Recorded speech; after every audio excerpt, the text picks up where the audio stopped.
akhir. Tidak ada satupun rancangan Tuhan yang lalai untuk ditepati.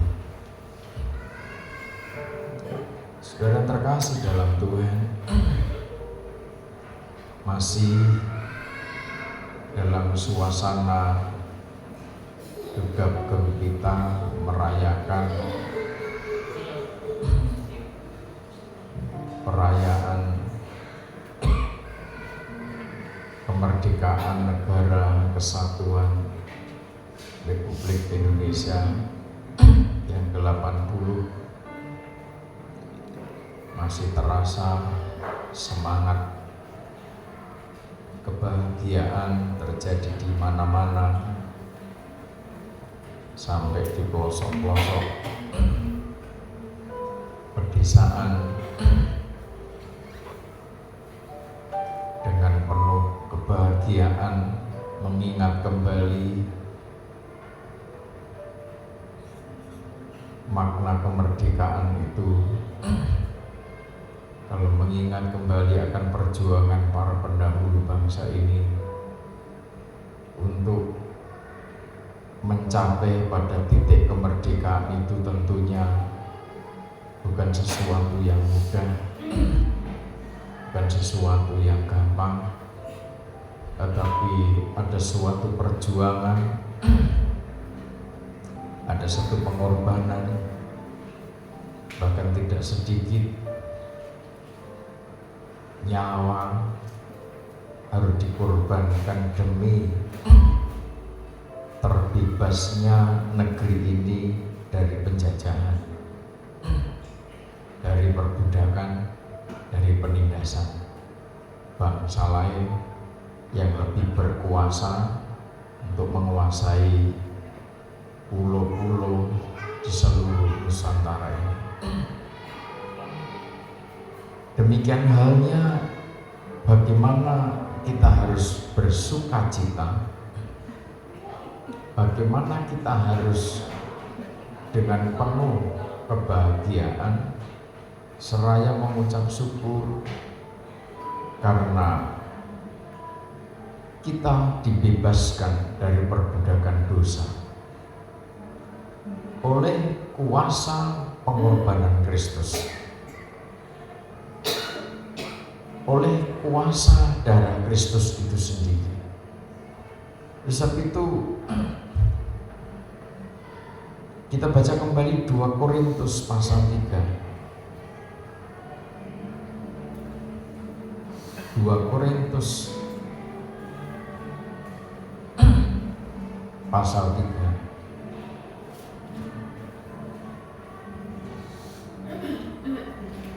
ayat 15, 16 dan 17. 2 Korintus pasal 3 ayat 15 mulai. Ayat yang ke-15. Bahkan sampai pada hari ini, setiap kali mereka membaca kitab Musa, ada selubung yang menutup hati mereka. Tetapi apabila hati seorang berbalik kepada Tuhan, maka selubung itu diambil daripadanya. Apabila setiap orang, setiap hati, bahkan pikiran, jiwanya berbalik kepada Tuhan, maka selubung itu diambil daripadanya. Ayat 17. Sebab Tuhan adalah roh, dan di mana ada roh Allah, di situ ada kemerdekaan. Ya, di mana ada roh Allah, di situ ada kemerdekaan. Setiap orang yang berbalik kepada Tuhan berarti berbalik kepada Sang Pneuma itu, Sang Roh Suci itu. Di mana ada Sang Roh Suci, di situ ada kemerdekaan. Nah, ketika kemerdekaan itu terjadi atas setiap orang, di mana Roh Kudus, Roh Allah itu ada, maka di dalam pribadi orang itu mengalami suatu pembenaran, mengalami suatu pembaharuan hidup oleh karena Roh Kudus. Jadi ketika kita ini hidup di dalam kuasa Roh Kudus, berarti orang itu sedang menghargai kuasa salib. Ketika orang itu menghargai kuasa salib, maka hidup kita dikuasai oleh kuasa Roh Kudus. Ketika setiap pribadi hidup dalam otoritas kuasa Roh Kudus, maka orang itu sudah dimerdekakan dari segala perbudakan dosa, dari segala ancaman maut. Sebagaimana Roma pasal 8, ketika kita ini hidup oleh Roh, maka kuasa Roh Kudus itu menguasai hidup kita. Ketika kuasa Roh Kudus menguasai hidup kita, maka kita hidup dalam kebenaran. Roma pasal 5. Roma pasal 5. Jadi ketika Tuhan itu ada pada kita, Roh Allah ada pada kita, maka di situ ada kemerdekaan. Ketika kita sudah dimerdekakan dari perbudakan dosa, maka hidup kita dibenarkan oleh kuasa pengorbanannya. Mulai ayat pertama, hasil pembenaran. Ayat yang pertama, sebab itu kita yang dibenarkan karena iman, kita hidup dalam damai sejahtera dengan Allah oleh karena Tuhan kita, Yesus Kristus. Oleh Dia kita juga beroleh jalan masuk oleh iman kepada kasih karunia ini. Di dalam kasih karunia ini kita berdiri dan kita bermegah dalam pengharapan akan menerima kemuliaan Allah. Ya, orang yang sudah hidup dimerdekakan, hidup dalam kuasa otoritas Roh Kudus, dibenarkan oleh karena pengorbanan Kristus. Orang yang hidup dibenarkan oleh pengorbanan Kristus, imannya bertumbuh dalam pengharapan akan kemuliaan yang dijanjikan Allah itu. Terus, dan bukan hanya itu saja, kita malah bermegah juga dalam kesengsaraan kita, karena kita tahu bahwa kesengsaraan itu menimbulkan ketekunan. Ya, jadi ketika karena kita bersekutu dengan salib karena mentaati kebenaran firman Tuhan, Roh Kudus itu menaklukkan segala keinginan daging. Kita tidak lagi diperbudak oleh keinginan dosa, tetapi kuasa Roh Kudus menguasai seluruh hidup kita untuk kita berada di dalam jalur kebenaran firman Tuhan. Ketika kita dalam jalur kebenaran firman, maka kesengsaraan, penderitaan badani itu menimbulkan ketekunan.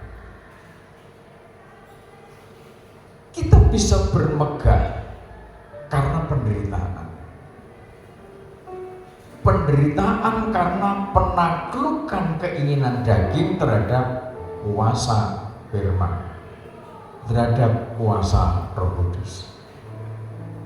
Bukan penderitaan, bukan kesengsaraan karena dosa lagi, tetapi penyaliban atas keinginan daging itu menimbulkan sebuah ketekunan. Ayat selanjutnya 4.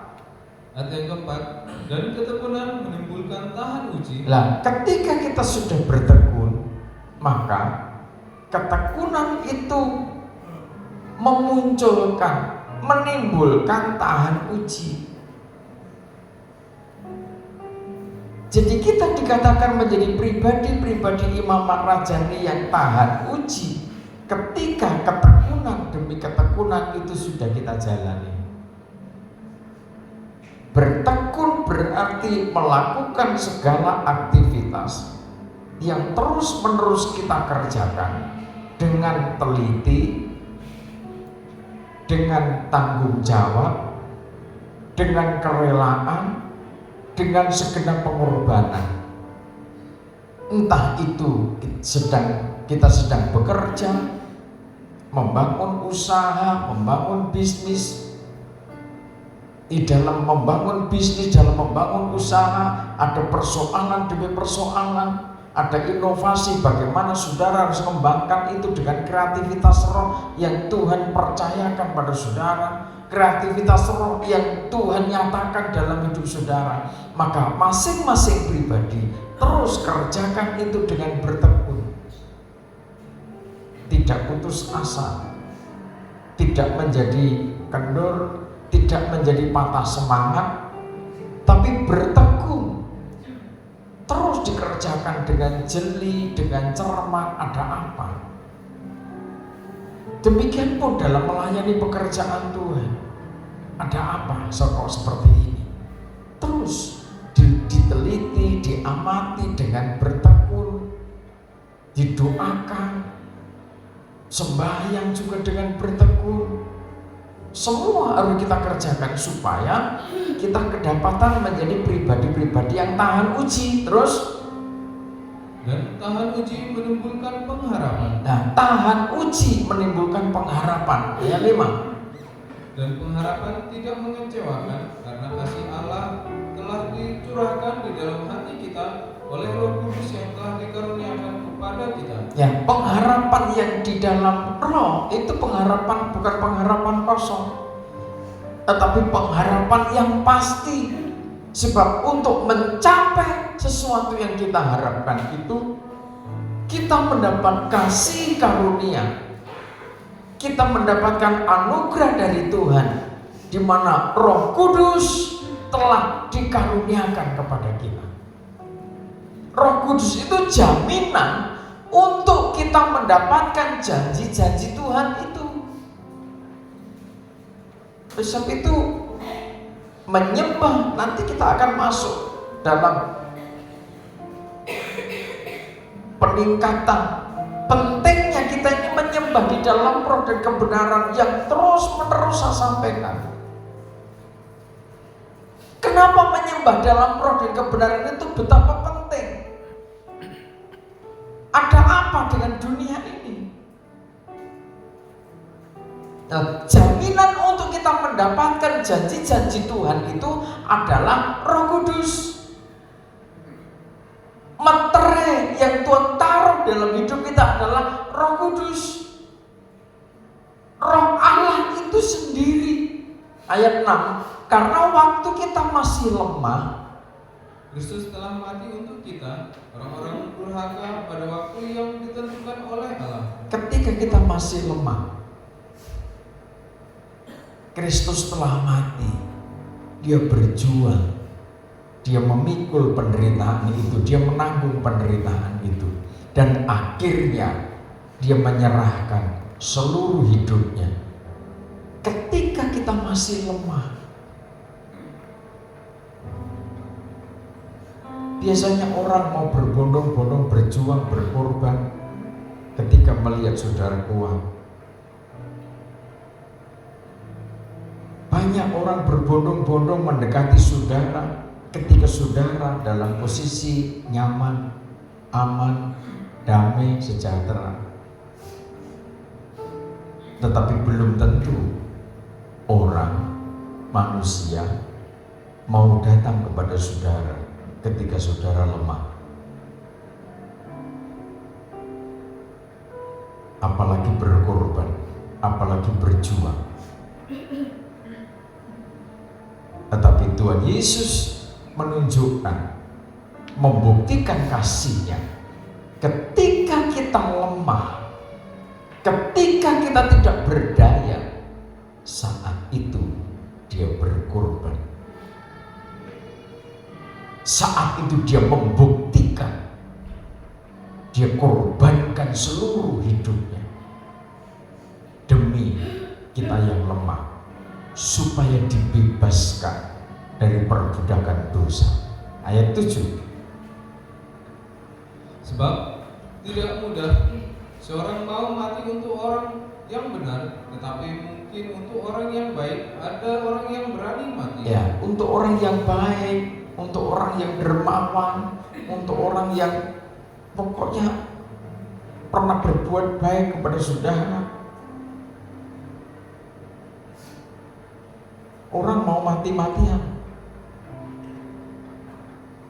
Orang yang selalu ngasih makan mungkin bisa juga. Akhir zaman ini beda. Saat saudara berlimpah-limpah, saudara bisa ngasih makan banyak orang. Tapi belum tentu ketika saudara lemah, tidak berdaya. Saudara diperhatikan, bahkan rela mati demi saudara.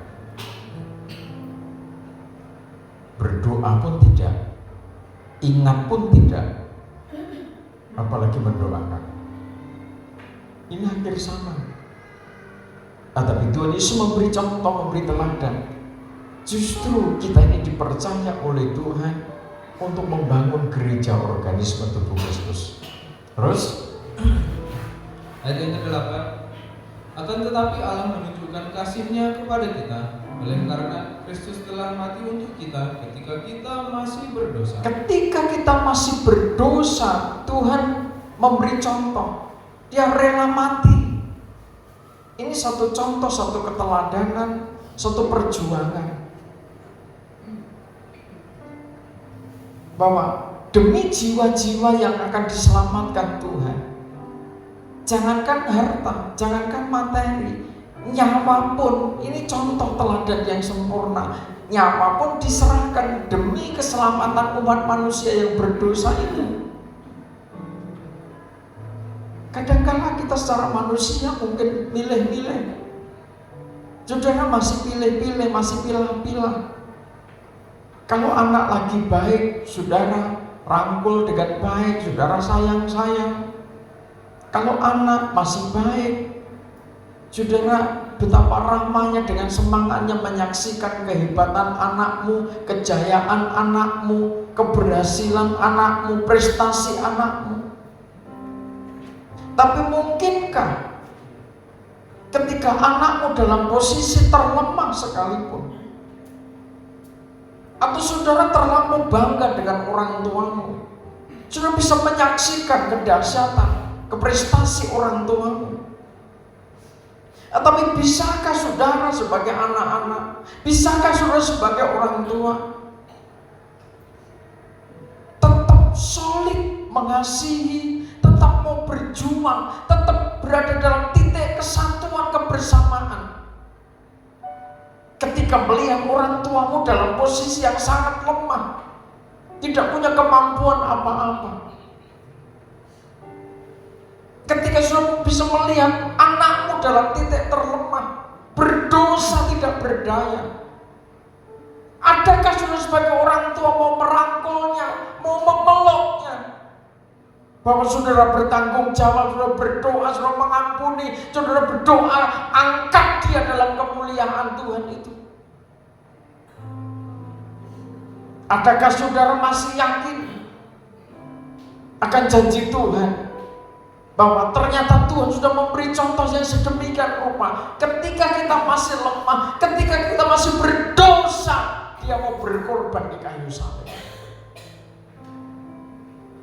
Alasan apa untuk kita menghakimi sesama kita?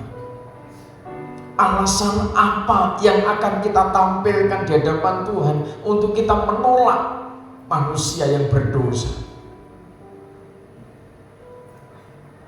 Kadang-kala kita terlalu bangga, merasa kuat, sehingga tidak mau mengampuni sesama.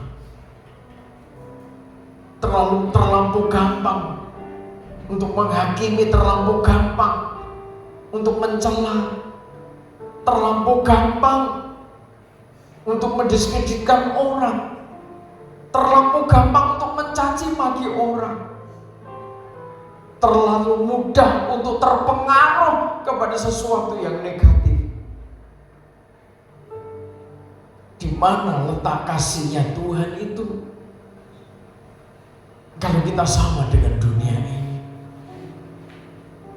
di mana penghargaan kita kalau kita ini anak? Di mana penghargaan kita kepada Bapa yang sudah mengorbankan segala-galanya demi dosa-dosa kita supaya dibebaskan. Saudara, betapa sempurnanya kasihnya Tuhan itu untuk gereja Tuhan. Ini harus dipahami oleh penyembah-penyembah yang dibawa oleh Tuhan, yang dilatih oleh Tuhan menyembah di dalam roh dan kebenaran. Pribadi-pribadi yang hidup dilatih oleh Tuhan untuk bermakrifat. Kalau kita belum masuk kepada tataran makrifat, ngikuti contohnya Tuhan ini sulit.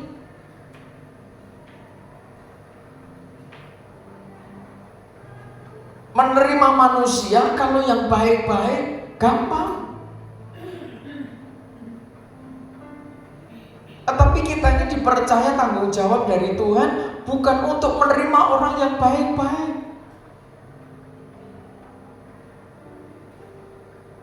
Tetapi kita dipercaya oleh Tuhan untuk membangun reruntuhan sesuatu yang sudah rusak, sesuatu yang sudah bobrok, sesuatu yang sudah hancur berkeping-keping. Ini dipercayakan kepada pribadi-pribadi yang dipilih oleh Tuhan, imam-imam yang rajani.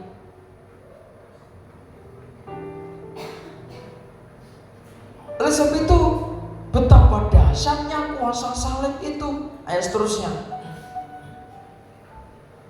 ayat 9, lebih-lebih karena kita sekarang telah dibenarkan oleh darahnya, kita pasti akan diselamatkan dari murka Allah. Ya, sebab jikalau ketika kita masih seteru, diperdamaikan dengan Allah oleh kematian anaknya, lebih-lebih kita yang sekarang telah diperdamaikan pasti akan diselamatkan oleh hidupnya. Terus, dan bukan hanya itu saja, kita malah bermegah dalam Allah oleh Yesus Kristus Tuhan kita, sebab oleh Dia kita telah menerima pendamaian itu. Ya, oleh karena Dia, oleh karena darahnya, kita sudah menerima pelayanan pendamaian itu.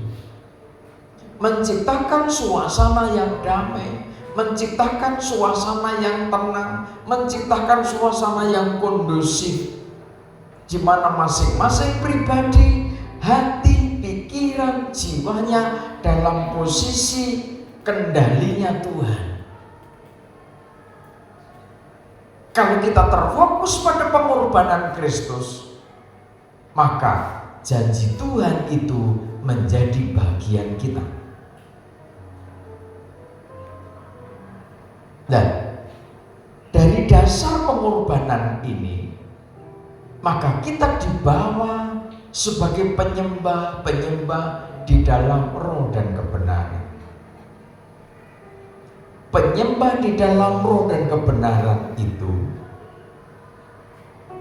akhirnya dibawa oleh Tuhan melewati perjalanan yang penuh dengan tantangan. Penyembah-penyembah di dalam roh dan kebenaran itu adalah pribadi-pribadi yang menempatkan diri dalam penggembalaan pengajaran firman Allah. Firman Allah yang benar, yang laksana aliran sungai kehidupan yang jernih seperti kristal, tanpa campuran dengan air yang disemburkan oleh mulutnya naga tua yang merah padam. Bukan pengajaran yang tercampur oleh kepalsuan demi kepalsuan.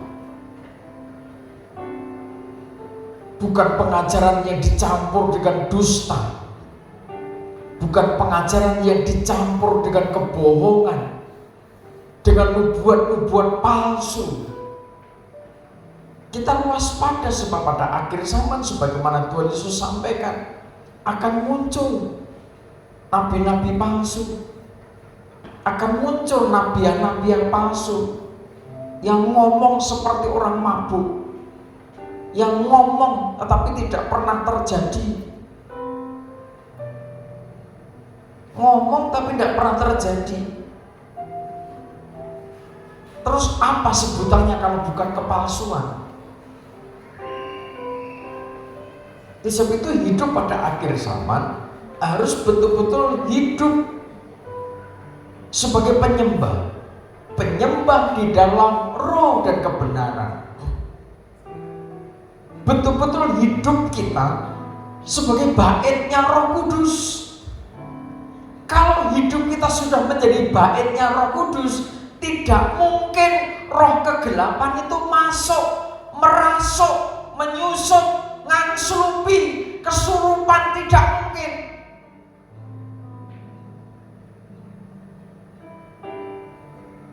Padahal hukumnya orang yang kerasukan roh jahat, orang yang kerasukan arwah-arwah, hukumnya jelas. Lempari batu sampai mati.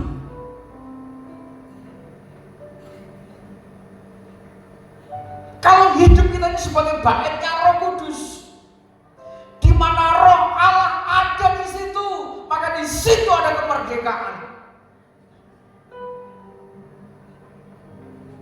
Kenapa kita menyembah di dalam roh dan kebenaran? Hidup di akhir zaman, kita akan melewati 7 hukuman sesaat meterit itu dibuka.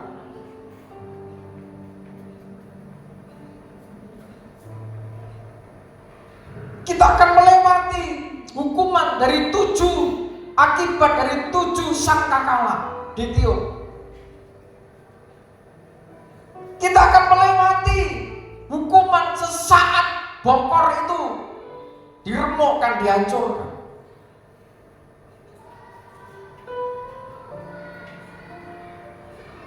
21 malapetaka itu hukuman malapetaka akan menggoncang jagat pada akhir zaman. 21 malapetaka itu bukan dari iblis, bukan dari roh jahat, tetapi itu hukuman dari Tuhan untuk dunia, untuk orang-orang fasik yang tidak menerima kuasa pengurapan Roh Kudus, yang tidak menerima pengajaran firman Allah yang jernih seperti kristal, yang tidak menerima kasihnya Bapa. Jika ketiga-tiganya kasih Bapa digambarkan, Wahyu pasal 12, yang menyelubungi perempuan yang sedang mengandung itu laksana matahari.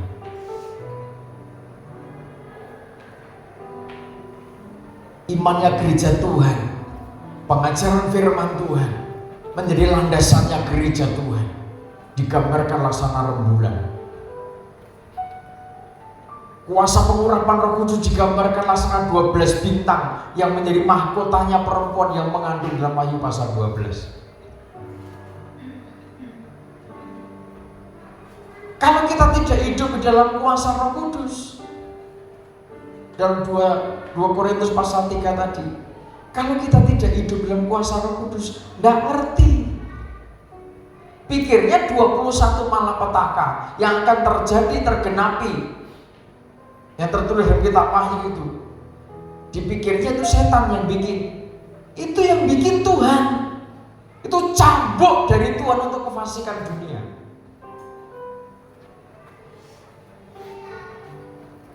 Oleh sebab itu pentingnya kita hidup dalam pengurapan Roh Kudus setahap demi setahap.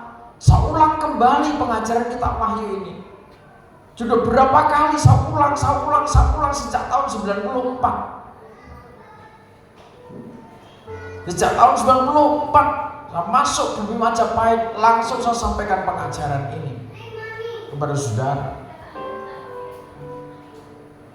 Setahap demi setahap pengajaran firman Tuhan pasti digenapi. Sudah terkasih dalam Tuhan, mari kita buka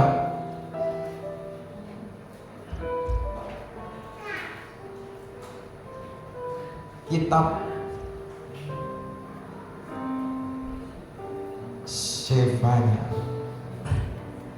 Sefanya pasal pertama.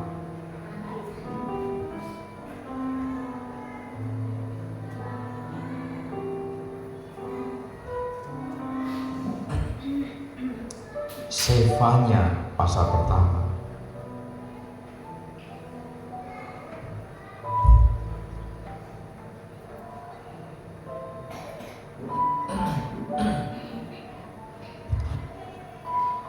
Sefanya pasal pertama.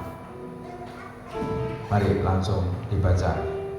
Firman Tuhan yang datang kepada Sefanya bin Kusi bin Gedalia bin Amaria bin Hizkia dalam zaman Yosia bin Amos Raja Yehuda. Terus Penghukuman hari Tuhan. Ayat yang kedua, aku akan menyapu bersih segala-galanya dari atas muka bumi. Ya, Tuhan mengatakan, aku akan menyapu bersih huruf besar segala-galanya dari atas muka bumi. Demikianlah firman Tuhan. Ayat 3. Aku akan menyapu manusia dan hewan. Yang terus, aku akan menyapu burung-burung di udara dan ikan-ikan di laut. Aku akan merebahkan orang-orang fasik dan akan melenyapkan manusia dari atas muka bumi. Demikianlah firman Tuhan. aku akan mengacungkan tanganku terhadap Yehuda, Dan terhadap segenap penduduk Yerusalem, aku akan melenyapkan dari tempat ini sisa-sisa Baal.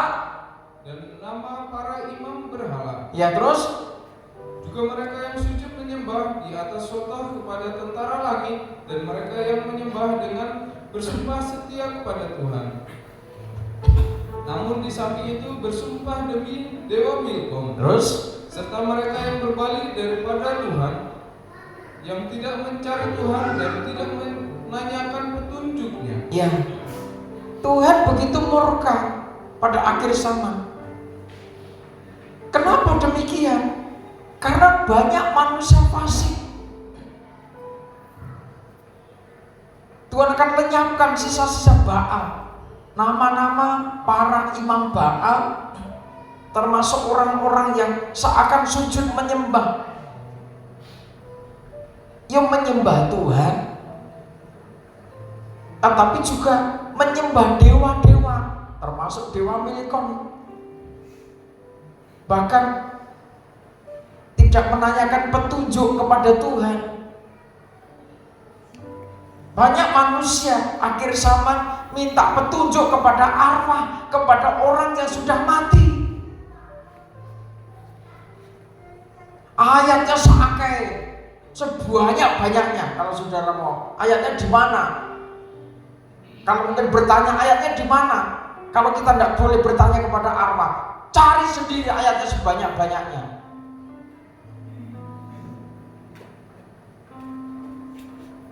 Tuhan begitu murka kalau masih ada manusia menyembah Tuhan, tetapi juga bertanya kepada arwah orang yang sudah mati.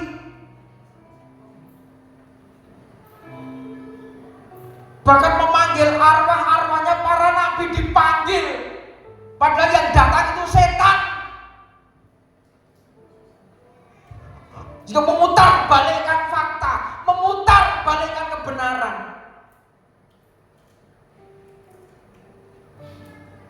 Orang-orang seperti ini mau dimurkai oleh Tuhan.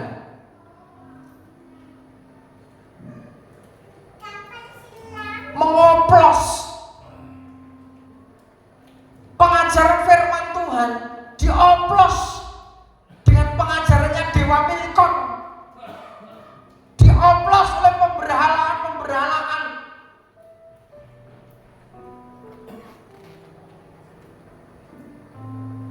Yang sebenarnya itu dilarang oleh Tuhan, itu menjijikkan.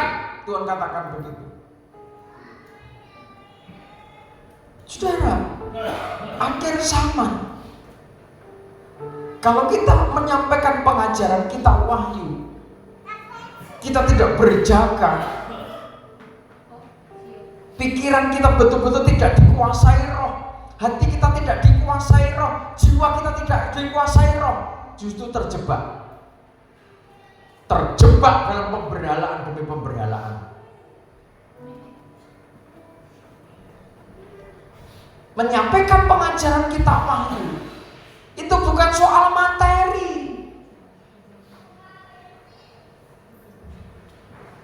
Yang dikejar materi.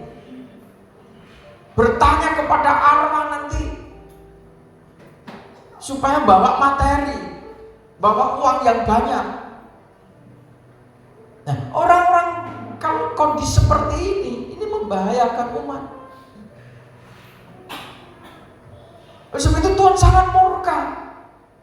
Mereka yang berbalik daripada Tuhan, yang tidak mencari Tuhan dan tidak menanyakan petunjuknya. Ada juga yang minta petunjuk kepada Tuhan, tetapi juga minta petunjuk kepada para arwah. Banyak akhir zaman ini sekarang. Aliran ini, aliran itu, aliran ini, aliran itu. Macam-macam. Judulnya sekte itu macam-macam. Yang ending-endingnya tokohnya itu sendiri harus disembah, ditaati lebih daripada Tuhan. Awalnya menyampaikan kitab Wahyu, tetapi pengikutnya harus menyembah pemberita kitab Wahyu itu sendiri. Ini banyak bermunculan dan sudah lama. Nah, sekarang zaman media sosial begitu terbuka banget, gampang sudah cari di media sosial. Terus buka banyak di sana bermunculan. Sekte-sekte yang aneh-aneh, yang nyeleneh-nyeleneh. Awalnya bagus.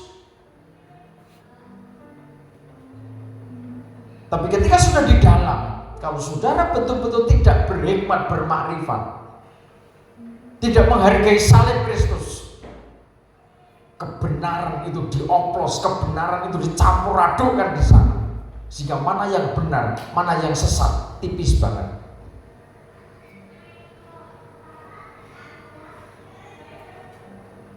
Jawabannya dari mana? Jangan dengan logika, balik ke firman. Firman itu akan menjawab pertanyaan kita.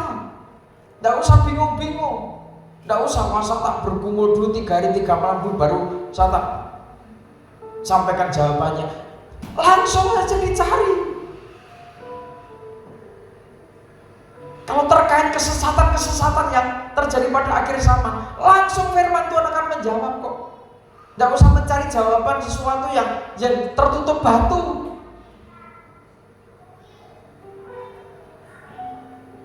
Saudara, kita perlu hati-hati, kita perlu waspada. Fokus kita harus kepada Tuhan. Kalau fokus kita bukan lagi kepada Tuhan, nanti kita juga termasuk menjadi target untuk dibersihkan, dimusnahkan pada akhir zaman. Terus mari berdiam dirilah di depan Tuhan Allah, sebab hari Tuhan sudah dekat. Sungguh Tuhan telah menyediakan perjamuan korban dan telah menguduskan para undangannya. Yang para undangannya harus dikuduskan dari segala bentuk pemberhalaan, dari segala bentuk kenajisan, dari segala bentuk perjinahan. Bersekutu dengan arwah itu nilainya perjinahan, persekongkolan dengan sundal Babel.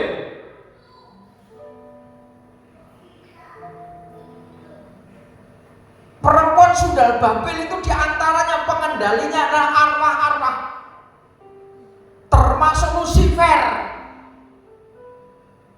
Itu yang mengendalikan arwah-arwah itu, dipakai, dimanfaatkan untuk orang-orang yang sangat memerlukan.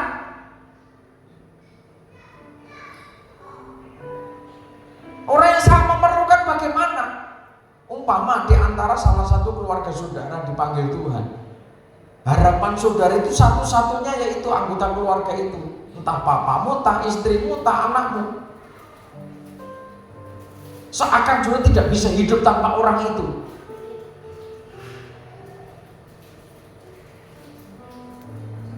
Sebab dia segala-galanya dalam hidupmu. Ya memang nek suami istri itu sudah tidak terpisahkan kecuali maut. Tapi kalau Tuhan sudah mengistirahatkan, dia sudah istirahat dari segala jerih lelahnya.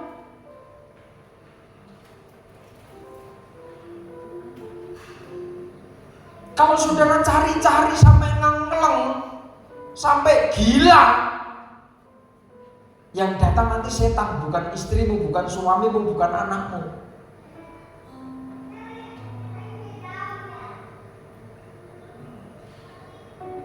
Kan ada manusia yang begitu, akhirnya gendeng betul, gila betul, akhirnya ngomong sendiri, pohon diajak bicara, dirangkul-rangkul,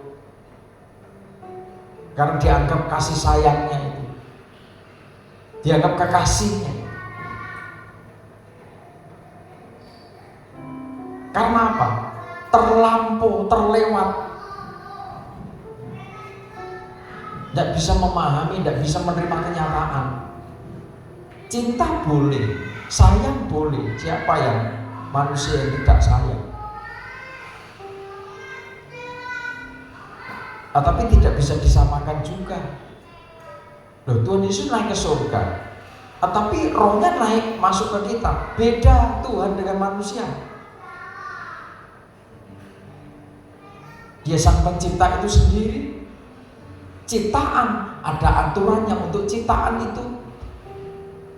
Ciptaan harus ditotok, ciptaan itu diatur. Setelah masa kematian itu di mana posisinya, di mana tempatnya, wis ono aturannya dhewe. Karena ciptaan kudu nurut aturan yang mencipta.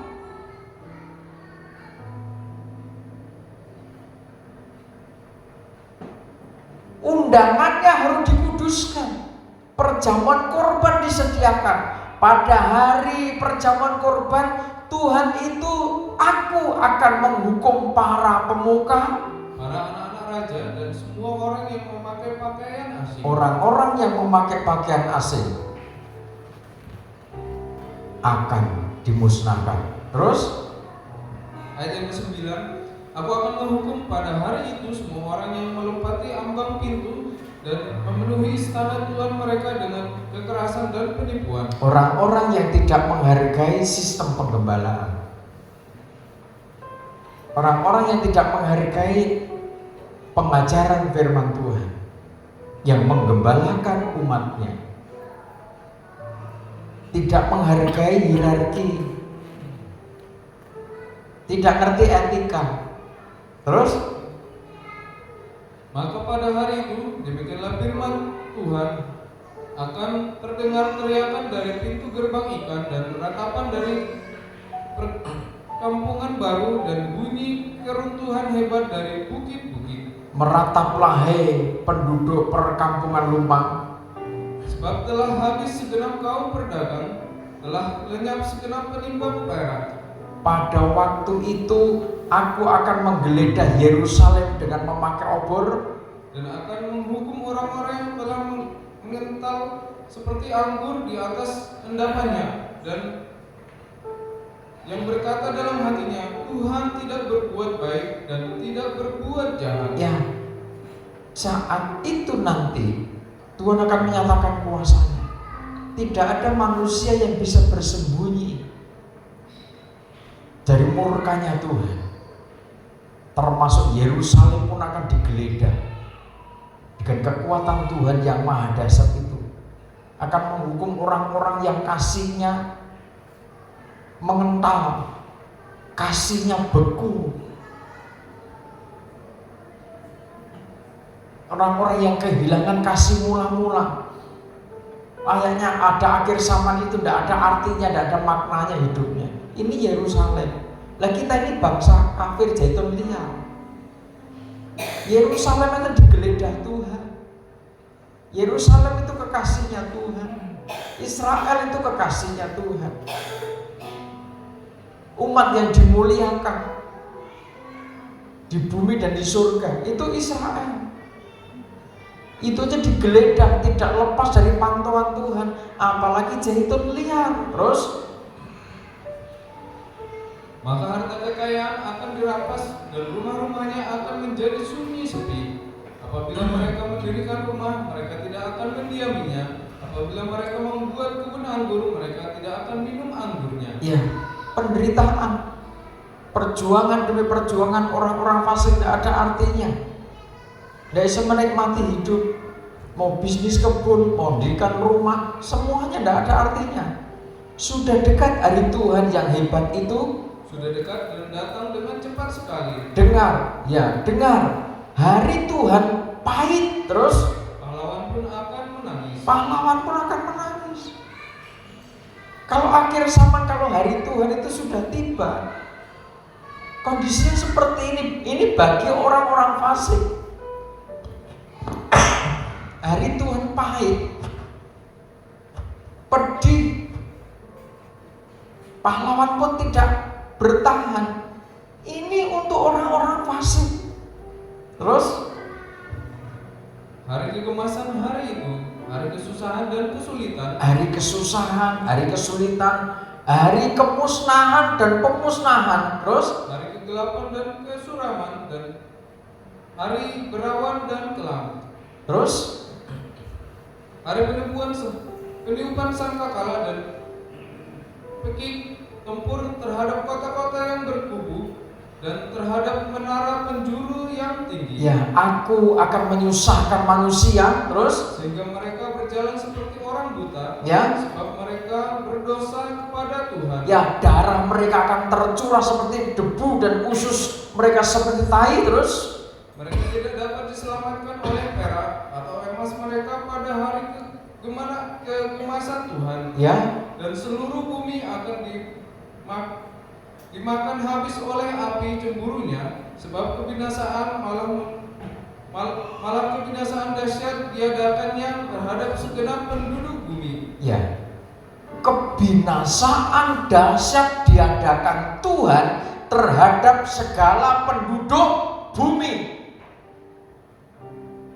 Kan jelas. Kesulitan demi kesulitan Tuhan adakan, Tuhan rancangkan untuk kefasikan, untuk manusia-manusia fasik, untuk manusia-manusia berdosa. Jadi jangan punya harapan pada akhir zaman. Hidup di bumi ini zona nyaman, tenang, damai, sejahtera. Ketika manusia hidup dalam dosa, ketika manusia tidak mau diatur oleh kerajaan Allah, jangan harap hidup dalam kedamaian.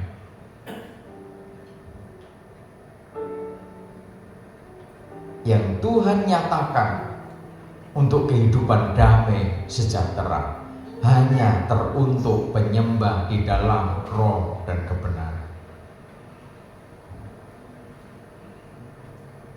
Di luar itu, maka tidak ada sesuatu yang bisa diandalkan, yang bisa didapat oleh manusia. Jadi, terus apalagi? Apalagi yang dicari, apalagi yang diandalkan? Emas, perak tidak dapat menyelamatkan manusia dari murkanya Tuhan, dari kedahsyatan kegemasannya Tuhan. Jadi jangan punya anggapan bahwa bencana demi bencana terjadi karena setan yang bikin. Saya berkata firman Tuhan. Kalau sudah sebagai seorang hamba Tuhan, seorang gembala, ngomonglah firman Tuhan. Jangan meninabobokan jemaat, oh aman, tidak ada apa-apa, aman, tidak ada apa-apa. Tahu-tahu bencana alam terjadi. Sementara jemaat, saudara manjakan, tidak pernah menghargai pengorbanan Kristus, tidak pernah menghargai hierarki pengajaran tubuh Kristus, tidak pernah menghargai tahbisan hidupnya yang sudah dipilih oleh Tuhan. Tahu-tahu bencana terjadi, ikut terlibat di dalamnya, terlibas oleh bencana itu bagaimana?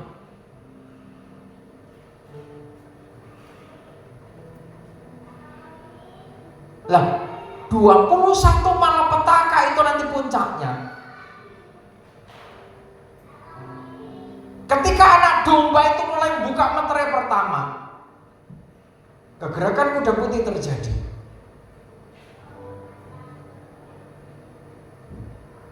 Ketika meterai kedua dibuka oleh anak domba Allah itu, maka muncul kuda merah. Penunggang kuda merah ini oleh Tuhan dipercaya untuk menciptakan penghukuman. Penunggang kuda hitam, penunggang kuda pelabu juga dipercaya oleh Tuhan untuk memperkatakan hukuman bagi orang-orang fasik. Seperti Musa.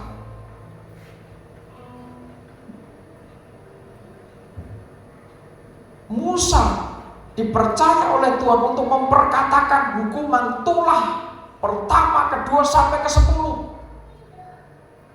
Tujuannya apa? Tujuannya supaya Fir'aun membebaskan, mengizinkan bangsa Israel keluar dari perbudakan itu. Dunia ini dari hari ke hari, kalau saudara teliti, semakin banyak kreatif menciptakan perbudakan, supaya manusia tidak ada kesempatan untuk beribadah, supaya manusia tidak ada waktu untuk sembahyang, supaya manusia fokus pada kreativitas materi.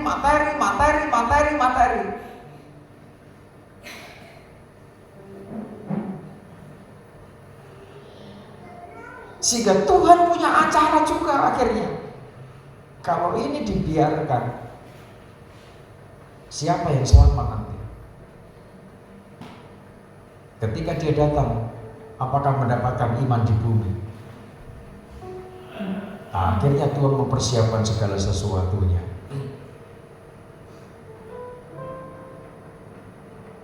Tujuh sangkakala juga begitu. Hukuman itu Tuhan percayakan kepada ketujuh malaikat itu.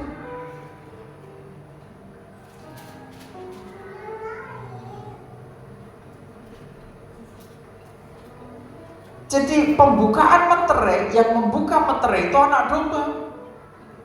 Tetapi yang melakukan dampak dari pembukaan meterai pertama, itu nanti yang melakukan adalah para tokoh untuk menciptakan hukuman, memperkatakan hukuman.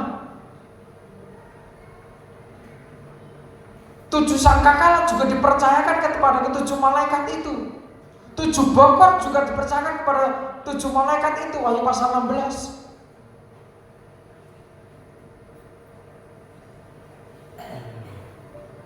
Gitu masih ada yang bilang bahwa hukuman malapetaka dalam kitab Wahyu itu setan yang mengadakan jarinya. Konsisten dong kalau sudah sebagai hamba Tuhan. Konsisten kalau sudah punya sebagai tokoh pada akhir zaman. Sampaikan kebenaran firman Tuhan. Lah ketika hukuman demi hukuman itu terjadi nanti, lah terus gereja Tuhan di mana? Lah makanya kita fokus kepada pengajaran firman Tuhan. Rahasia kitab Wahyu itu apokalipsis. Sudah tidak bisa menafsir dengan referensi ini, referensi itu. Si penerima kitab Wahyu sendiri berjuang bergumul dalam penderitaan. Sementara saudara menafsirkan, menganalisa kitab Wahyu dengan akalmu, dengan referensi ini dan itu, tidak bisa begitu. Saudara akan memahami rahasia kitab Wahyu, kitab terakhir secara khusus, ketika saudara merobek tirai. Ketika saudara sudah mendapatkan aliran air kehidupan yang jernih seperti kristal, saudara akan ngomong iya, tidak. Kitab Wahyu seperti itu. Jadi hukuman dampak dari 7 meterai dibuka oleh anak domba, hukuman dari 7 sangkakala, hukuman dari bokor, itu semua yang memperkatakan adalah 7 bintang. yang dipercaya oleh Tuhan pada akhir zaman? Jelas kan? Satu referensi dari kitab Sefanya, jelas kan? Porak-porandanya kehidupan karena kefasikan. Hari Tuhan itu pahit, pahlawan pun tidak kuat, apalagi yang bukan pahlawan.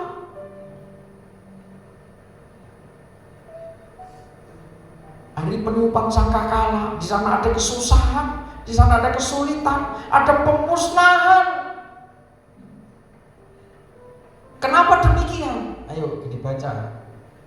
Ini Yesaya pasal 24. Ini bukti yang selanjutnya. Banyak contoh-contoh nubuatan firman yang membuktikan bahwa penghukuman pada akhir zaman itu Tuhan yang melaksanakan adalah para hambanya.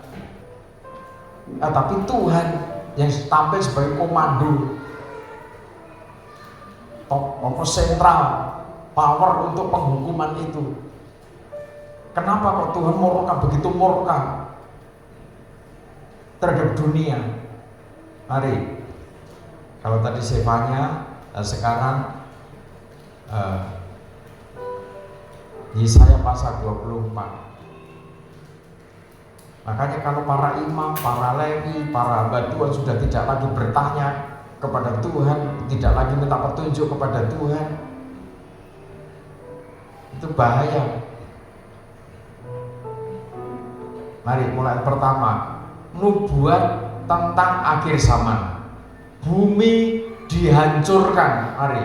Ayat yang pertama, sesungguhnya Tuhan akan menanduskan bumi dan menghancurkannya. Ya. Akan membalikkan permukaannya dan akan menyerakkan penduduknya. Ya, kan jelas. Jelas kan? Sesungguhnya Tuhan akan menanduskan bumi. Kan jelas. Jadi kalau terjadi gonjang-ganjing, bencana, gempa bumi dan lain sebagainya, jangan nyalakan setan. Setan itu memang sudah salah, tapi dalam kapasitas penghukuman itu Tuhan yang menanduskan lewat para hambanya. Maka seperti nasib rakyat, demikian nasib imam. Terus seperti nasib hamba laki-laki, demikianlah nasib tuannya. Seperti nasib hamba perempuan, demikianlah nasib nyonyanya. Ya. Sama seperti nasib pembeli, demikianlah nasib penjual. Seperti nasib peminjam, demikian nasib yang meminjamkan. Seperti nasib orang yang berhutang, demikian nasib orang yang berpiutang. Saudara, di sini jelas bahwa kondisi dunia akan sedemikian dahsyatnya kegoncangan yang akan terjadi. Lah, jiwa dari pengorbanan Kristus, jiwa dari mezbah korban bakaran, kita memahami orang-orang yang menghargai pengorbanan Kristus yang akan mendapat kekuatan ekstra. Tetapi goncangan demi goncangan yang dahsyat itu akan melanda orang-orang yang tidak menghargai pengorbanan Kristus. Ketika Tuhan mempersiapkan untuk para undangannya dikuduskan, disucikan, ditahirkan, maka justru malah berfoya-foya. Supaya hidup tertib di hadapan Tuhan sesuai kebenaran firman Tuhan, tetapi hidupnya tidak tertib. Sehingga antara bos dengan karyawan, hamba laki-laki dengan para tuannya, para nyonya, juga dengan anak buahnya, sama-sama menderita. Bumi akan ditanduskan setandus-tandusnya, terus dan akan dijarah sehabis-habisnya, sebab Tuhanlah yang mengucapkan firman ini. Tuhan yang mengucapkan firman ini. Bumi berkabung dan layu. Ya, dunia merana dan layu, langit dan bumi merana bersama. Ya, langit dan bumi merana bersama-sama. Terus bumi cemar karena penduduknya. Bumi cemar karena penduduknya. Terus sebab mereka melanggar undang-undang, mengubah ketetapan dan mengingkari perjanjian abadi. Ya, jadi ini kenyataan yang terjadi. Situasi yang terjadi sekarang. Saudara, manusia akhir zaman itu begitu sensitif.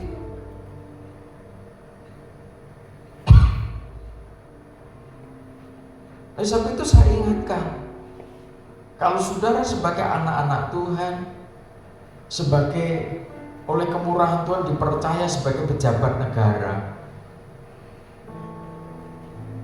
entah di kementerian, entah di perusahaan-perusahaan BUMN, entah sebagai anggota legislatif, yudikatif, dimanapun, sampai mungkin tingkat RT, RW, kepala dusun atau distrik, lurah, kades, camat, ada wali kota, ada bupati, ada gubernur, dan lain sebagainya. Kalau saudara sebagai anak-anak Tuhan, pengikut Kristus, saudara ada di dalamnya, mendapat kemurahan dari Tuhan, dipercaya menjadi pelaksana dari hukum konstitusi yang ada di negeri ini. Berlakulah bijaksana, bertindaklah bijaksana sebagai pejabat. Pejabat yang takut akan Tuhan. Negeri ini yang sensitif itu soal korupsi, yang sampai sekarang itu bukan miliar lagi, tetapi nilainya triliun. Benar seorang tokoh mengatakan, kalau negeri ini dikelola dengan baik, kekayaan negeri ini dikelola dengan baik, maka masing-masing jiwa per bulan bisa dapat subsidi 20 juta per bulan. Dengan catatan kekayaan negeri ini dikelola dengan baik, alias tanpa korupsi.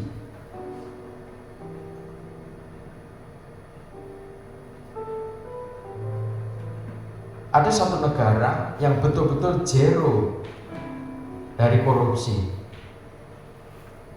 Pejabat-pejabat negara tidak boleh naik kendaraan pribadi. Sama layaknya masyarakat biasa. Mereka berangkat, pulang pergi kantor, naik kendaraan umum. Ada kereta, ada bus.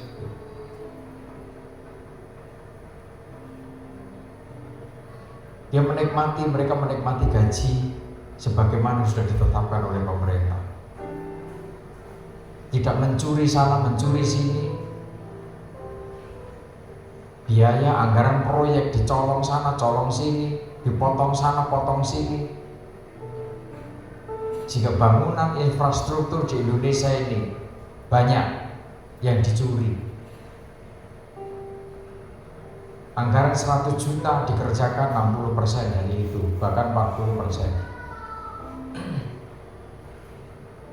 Lebih parahnya lagi kalau anak-anak Tuhan pengikut Kristus ikut korupsi. Secara tidak langsung saudara sudah menginjak-injak pengorbanan darah Kristus. Secara tidak langsung saudara sudah melecehkan pengorbanan Kristus itu. Kalau anak-anak Tuhan di negeri ini, terkhusus bagi para pejabat, bisa menjadi terang, justru relakan kalau sudah cukup makan, mobilnya juga bagus, lebih keuangan itu. Coba perhatikan masyarakat miskin yang masih sangat memerlukan, rumahnya belum layak pakai, makan aja masih mungkin ada yang 1 hari 1 kali makan. Saya terus terang ikut prihatin kalau ada anak Tuhan yang tertangkap oleh KPK dengan mobil mewah yang sebanyak itu. Ikut geli saya, gemes. Ini manusia kurang ajar. Melecehkan pengorbanan Kristus untuk dirinya sendiri.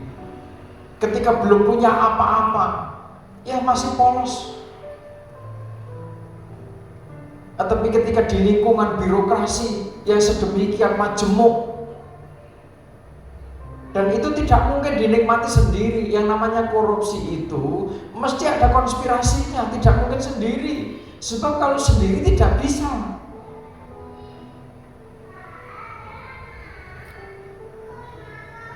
Korupsi itu mesti ada rentengannya. Nah, kadang-kala orang mau putus hubungan dengan rentengan ini. Hanya sekian tahun, sekalipun toh di penjara kan sudah ada yang nanggung keluarga. Ini rusaknya negeri ini. Kenapa Tuhan begitu murka? Sebab mereka melanggar undang-undang. Penduduknya cemar. Mereka melanggar undang-undang, mengubah ketetapan.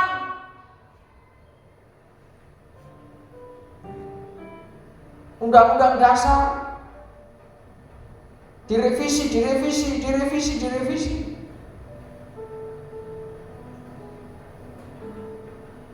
Untuk membuka celah bagaimana caranya korupsi. Karena kenapa kok Tuhan marah? Karena penduduk bumi cemar. Karena mengubah undang-undang.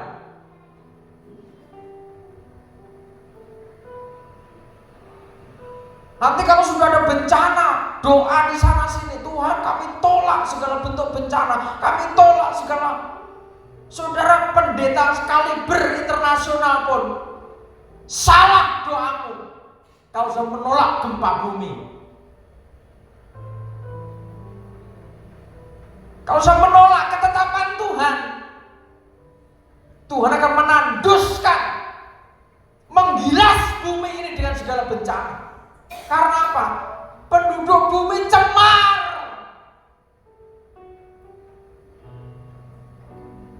Aparat pemerintah mengubah, melanggar undang-undang, mengubah ketetapan. Bahkan perjanjian abadi juga diubah, diremehkan. Apa itu perjanjian abadi? Pengorbanan Kristus diingkari. Kalau saudara sebagai pejabat pemerintah mengingkari perjanjian dengan Kristus, nasibmu menjadi targetnya Tuhan untuk dibinasakan.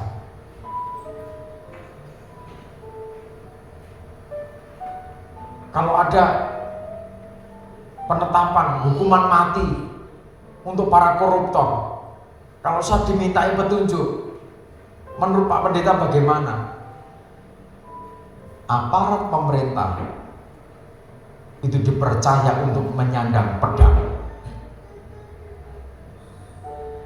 untuk melaksanakan ketetapan yang sudah disepakati. Apakah ketika koruptor itu mengeruk kekayaan yang dikumpulkan masyarakat, yaitu pajak, dengan jumlah triliunan, apakah punya peri kemanusiaan?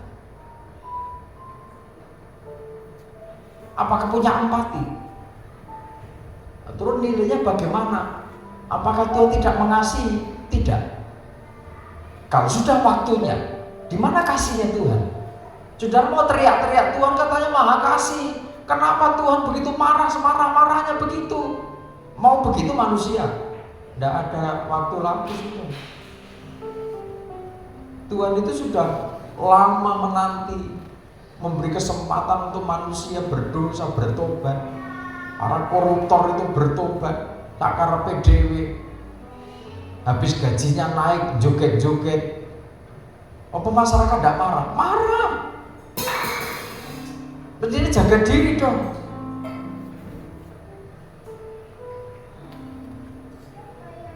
Di berbagai tempat sekarang doa supaya anak-anak Tuhan dilindungi Tuhan.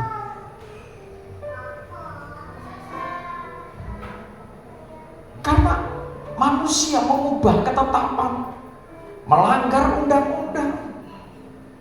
Kalau aturan undang-undang di negeri ini dilanggar oleh pejabat-pejabat yang berkompeten atas jabatannya masing-masing, nanti Tuhan nanti lewat masyarakat menjadi hukumnya yang terakhir. Karena sekarang masyarakat lebih ngerti hukum ketimbang aparat yang bodoh, oknum maksudnya. Masih banyak oknum-oknum yang bodoh terhadap hukum, terhadap undang-undang. Saya tegaskan bahwa ketika terjadi bencana, ketika terjadi malapetaka, apapun bentuknya, jangan gegabah. Tuhan, tolong hentikan Tuhan, tolong hentikan Tuhan. Sakerepe Tuhan. Targetnya adalah orang-orang fasik, orang-orang berdosa. Nah, pentingnya orang-orang kudus, pentingnya para penyembah tetap hidup di dalam roh dan kebenaran supaya sudah terlindung. Sebab Tuhan ngerti mana miliknya, mana milik kesayangannya. Meterainya adalah dia mengenal milik kepunyaannya. Amin. Dia mengenal milik kepunyaannya. Lalu 1000 rebah. Tetapi ketika hidupmu berada di dalam hadiratnya, saudara nggak perlu takut, nggak perlu cemas.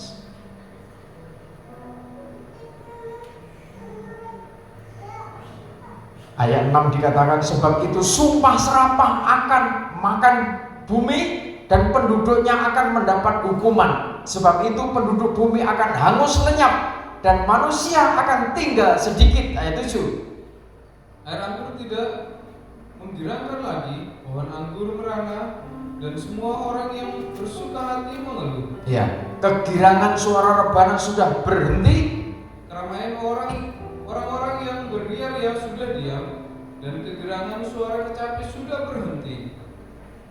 Tidak lagi orang minum anggur dengan bernyanyi, arak menjadi pahit bagi orang yang meminumnya. Ya, kota yang kacau riuh sudah hancur. Setiap rumah sudah tertutup, tidak dapat dimasuki. Orang menjerit di jalan-jalan karena tidak ada anggur.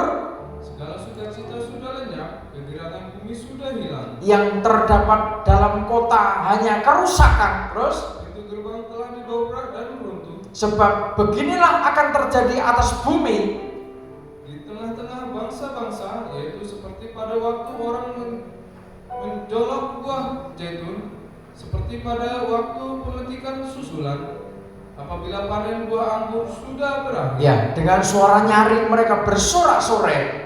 Demi kemegahan Tuhan, mereka memekik dari sebelah barat. Ya, sebab itu permuliakanlah Tuhan di negeri-negeri timur.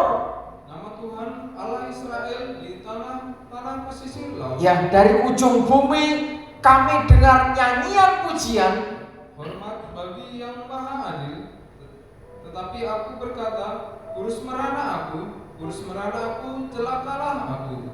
Sebab para penggarong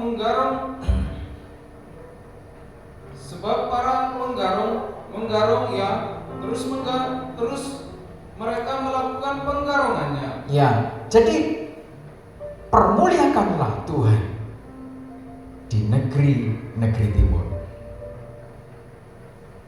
Di situ dikatakan dari ujung bumi kami dengar nyanyian pujian. Hormat bagi yang maha adil. Saudara,